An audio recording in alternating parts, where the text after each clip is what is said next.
टांग के फेंक दे गेले आता ये करे मुंह सब कराओ ना उठी यार हां काय काय बदलो हम कौन सी कहते हैं ये अपना से कह दो बहन चिपका के सुना ए ये जजरंगदार दिए नहीं रंगदार ये चाय नंबर 3 हम मारा ना मारा ना मारा ना उठी हम फाटी है मुंगा ये दे मार मारा ना तेन चुप कर बहन छो फिनका दे तो उठी अभी आए मुंगा दे मजे मार अरे मछली वाला मुंगा दे मजे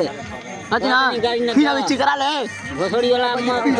अरे भाई मार के पिस्टल ले जे चल ला के मारतर मार तार बहुत ये खड़ा बनी है ना ना मारा मत लाने मिल जबे एक बार ये बनी पिस्टल लावले रे उठी अभी है ना ना ये बनी बारी का चिका का कितना बोलता रही उठाई का फलटिया ना ना तू ये बनी हम चुप चरा लेके भी उठाई क्या उठाई फिर अभी मैंने तूने को बड़ भंजा दे हम बोल देने का भाई मारी कहां पना रे चल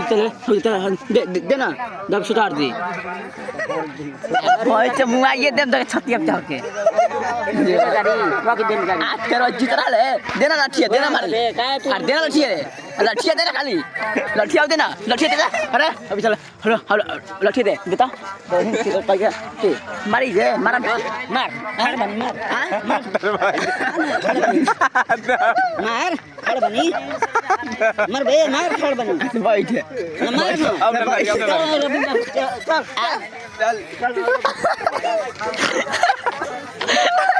धर धर धर कौन बक बक मारे मारे कहता